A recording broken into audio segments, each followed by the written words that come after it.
गुरु प्यारी साध संगत जी, आज फिर से एक सुंदर सी साखी आप सभी को सुनाने जा रही हूँ। गुरु प्यारी साध संगत जी, आज की ये दुनिया भावनाओं की नहीं मतलब की रह गई है। लेकिन आज जो मैं आप सबको साखी सुनाने जा रही हूँ आज के इसी ज़माने की है। और अगर इस तरह के संस्कार हों लोगों में, भावनाएं हों, तो इंसान का दुश्मन ना बने, लोभ लालच में ना फंसे, हर इंसान एक खूबसूरत रिश्ते को निभाए जिसके लिए देवता भी तरसते हैं।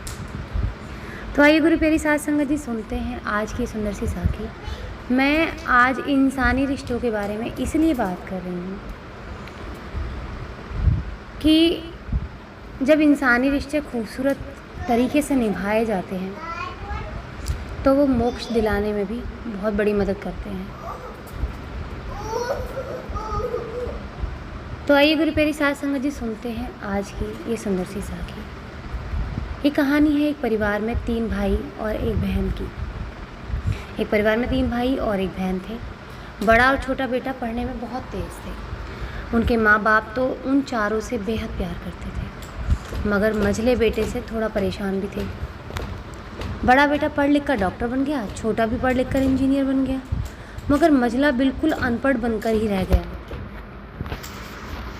गुरु प्यारी साध संगत जी, सबसे बड़े और सबसे छोटे बेटे की शादी भी हो गई और बहन ने लव मैरिज कर ली थी।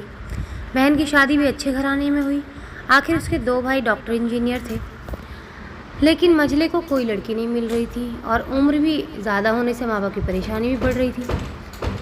बहन जब भी मायके आती सबसे पहले छोटे भाई और बड़े भाई से मिलती, मगर मझले से कम मिलती, क्योंकि वो ना तो कुछ दे सकता था और ना ही वो जल्दी घर पे मिलता था। वैसे वो दिहाड़ी मजदूरी करता था, पढ़ा था नहीं, अच्छी नौकरी कौन देता। और एक दिन मझले की शादी करे बिना पिताजी गुजर गए। माँ ने सोचा बच्चों में कहीं बंटवारे की बात ना निकले, इसलिए जल्द में पास ही के गांव से सीधी सादी लड़की से मझले की शादी करवा दी। शादी होते ही ना जाने क्या हुआ कि मझला बड़े लगन से काम करने लगा। दोस्तों ने कहा, ए चंदू, आज शाम को अड्डे पे आना। चंदू ने कहा, नहीं अब नहीं आऊँगा कभी भी अड्डे पर। दोस्त बोले, अरे तू तो शादी के बाद जैसे बीवी का गुलाम ही हो गया है। चंदू बोला, अरे ऐसी बात नहीं है, कल मैं अकेला एक पेट था तो अपने हिस्से की रोटी कमा लेता था। आज 2 पेट हैं और कल 4 पेट भी तो होंगे मेरे भाई। घर वाले मुझे नालायक कहते रहते हैं, मेरे लिए कहते हैं चलता था, मगर मेरी पत्नी को कभी नालायक कहें तो वो मेरी मर्दानगी पर एक भद्दी गाली होगी, क्योंकि एक पत्नी के लिए उसका पति उसकी इज्जत और उम्मीद होता है। उसके घर वालों ने भी तो मुझ पर भरोसा करके ही अपनी बेटी दी होगी, फिर उनका भरोसा कैसे तोड़ सकता हूँ? भला मुझे नर्क में थोड़ी जाना है। गुरु प्यारी साध संगत जी, कॉलेज में केवल डिग्री मिलती है, लेकिन ऐसे संस्कार तो माँ बाप से ही मिलते हैं जो मझले बेटे में थे, और कह सकते हैं या फिर वो पेट से लेकर आया था उस परमात्मा के घर से। कई बच्चे होते हैं ऐसे जिनके संस्कार बिल्कुल परमात्मा देकर भेजते हैं। तो गुरु प्यारी साध संगत जी, इधर घर पर बड़ा और छोटा भाई और उनकी पत्नी मिलकर आपस में फैसला करते हैं कि जायदाद का बंटवारा हो जाए, क्योंकि हम दोनों लाखों कमाते हैं मगर मझला ना के बराबर कमाता है। लेकिन माँ मन ही मन मझले बेटे से बहुत प्यार करती थी और उसकी बहुत देखभाल भी करती थी, इसलिए वो बंटवारा नहीं चाहती थी। उसने बंटवारे के लिए दोनों बेटों को मना भी किया, लेकिन माँ के लाख मना करने पर भी बंटवारे की तारीख तय हो गई। बहन भी आ जाती, मगर चंदू है कि काम पे जाने के बाहर आता है।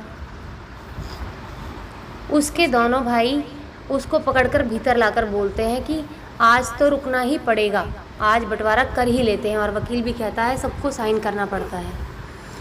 चंदू बोला, ठीक है तुम लोग बंटवारा करो, मेरे हिस्से में जो समझ पड़े दे देना, मैं शाम को आकर अपना बड़ा सा अंगूठा चिपका दूंगा पेपर पर।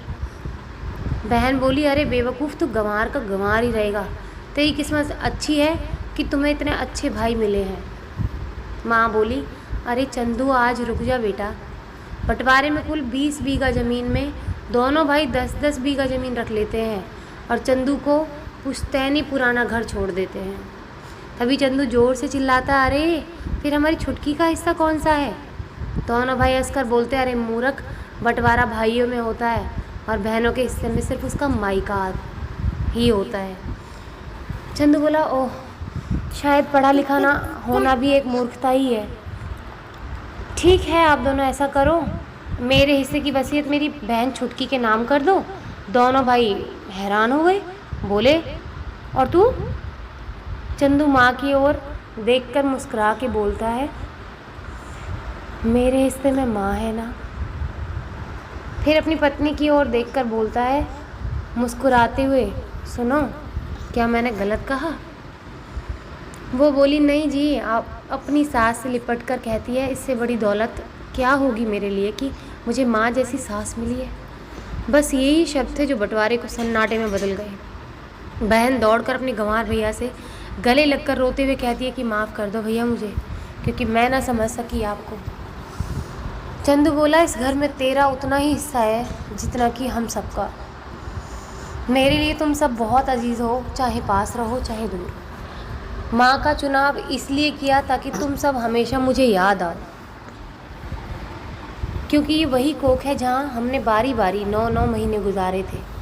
माँ के साथ साथ तुम्हारी यादों को भी मैं रख रहा हूँ। दोनों भाई दौड़कर मंझले से गले मिलकर रोते रोते कहते हैं, आज तो तू सचमुच बाबूजी लग रहा है।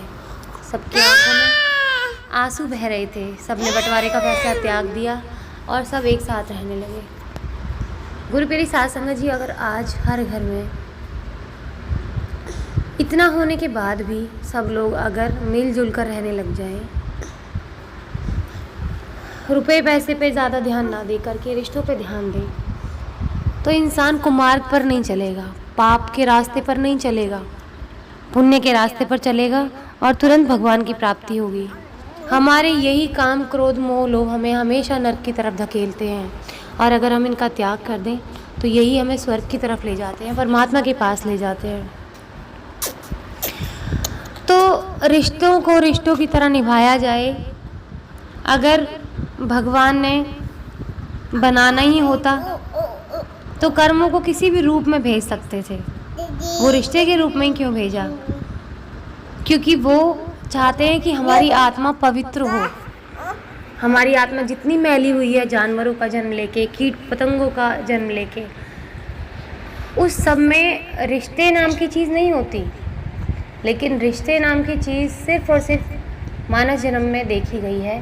क्यों? क्योंकि यहाँ पर आकर बिना किसी लालच के, बिना किसी क्रोध, लोभ, मोह, माया, इस सब के अगर रिश्तों को निभाया जाए तो कर्म बंधन से मुक्ति मिलती है और रिश्ते भी खूबसूरत हो जाते हैं जो भगवान ने बनाए हैं कर्मों के रूप में, और उसी से हमारी मुक्ति भी मिल जाती है हमारी आत्मा को। और अगर हम अपने इन 5 विकारों पर ध्यान नहीं देते तो हम हमेशा गर्त की तरफ जाते हैं।